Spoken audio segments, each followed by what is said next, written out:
ce qui se passe aujourd'hui dans les pays d'Afrique.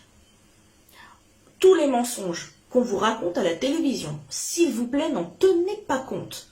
Mais le plus important aujourd'hui, ce que je demande au peuple de France, c'est de prendre conscience et de vous solidariser, les amis, de vous solidariser, parce que si vous aidez l'Afrique, vous vous aidez vous-même, et vous sauvez vous-même, et vous sauvez aussi vos enfants. Il y a des choses dans lesquelles on ne croit pas, tant qu'on ne les voit pas, c'est bien dommage. Et aujourd'hui, il y a des personnes qui avertissent les autres, s'il vous plaît, faisons quelque chose ensemble, tous les uns les autres. Nous devons nous investir, nous devons nous sentir impliqués, nous devons nous sentir concernés, parce que ça nous concerne vraiment tous. On ne peut pas se dire, j'habite à l'autre bout du monde, moi ça ne me concerne pas, je m'en fous. C'est pas vrai, ça va venir jusqu'à chez vous. Ce sont les prophéties, c'est des choses qui sont programmées par les lois divines. C'est l'histoire qui est en train de se faire aujourd'hui. Nous devons soutenir les peuples africains qui aujourd'hui essaient de se tirer du joug de l'Occident et particulièrement de la France, les amis. Parce qu'aujourd'hui, l'État français ne veut pas lâcher les 14 pays qui ont soi-disant gagné leur indépendance en 1960, mais depuis aujourd'hui en 2023, elles continuent à contrôler tout ça, à continuer à voler, venir se servir. Et les peuples africains continuent à ne rien avoir et à manquer de tout.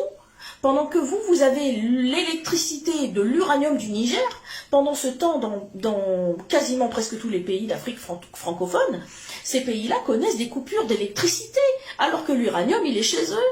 Mais c'est un truc de fou. Ça veut dire qu'en fait, cet uranium-là ne leur sert pas à eux. Il est réservé, vous comprenez ? C'est la même chose. Je peux témoigner aussi. Moi, j'ai vu de mes propres yeux au Gabon. Le Gabon, c'est un pays magnifique. C'est un pays doté d'à peu près 85-90% de forêt. J'ai vu de mes propres yeux des camions avec des troncs d'arbres coupés. On coupe la forêt tous les jours au Gabon. C'est sûrement pas pour donner aux Gabonais. C'est du bois qui s'en va ailleurs. Vous comprenez? Et c'est comme ça partout. Le Mali, c'est une réserve d'or. Le Congo, l'or, le diamant. Le Gabon, le pétrole, le coltan. Vous avez, en fait, pourquoi la France ne veut pas laisser tomber l'Afrique, vous croyez? Pourquoi il y a encore des bases militaires dans tous ces pays-là? C'est pas pour protéger les Africains. C'est pour justement avoir une mainmise sur ces pays. Et qu'en cas de révolte, et voilà ce qui se passe aujourd'hui d'ailleurs au Niger, eh ben on va vous menacer de vous taper dessus. Clairement. Donc n'acceptez pas ça. Allez défiler avec les Africains quand ils vont défiler dans les rues. Samedi dernier, il y a eu une manifestation sur Paris. En tout cas, même si vous ne manifestez pas dans la rue, manifestez-vous tout court. Parlez autour de vous, informez les gens. Dites-le, moi je raconte tout ça à mes collègues, je raconte tout ça à mes enfants. On ne peut pas accepter que la France continue à piller, voler et massacrer en fait.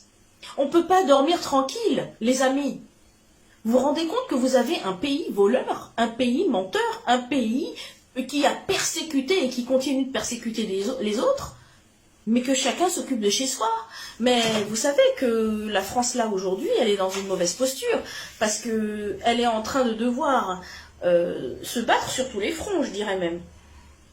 Ah oui, parce qu'il y a l'Ukraine, bon, ok, donc là, il va devoir aller là-bas affronter la Russie, ce qui n'est pas rien. Maintenant, il y a les pays d'Afrique qui se soulèvent, donc arrêtez de vous positionner pour un système qui est déjà mort à l'avance. C'est déjà mort à l'avance. Donc, positionnez-vous du côté des justes. C'est un conseil, hein. C'est pas une obligation.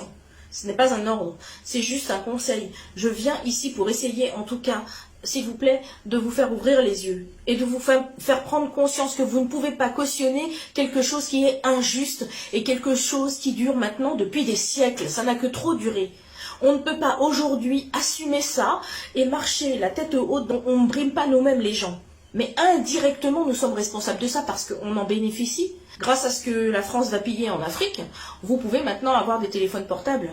C'est certes les Chinois qui fabriquent les téléphones, mais les composants, ils viennent d'où?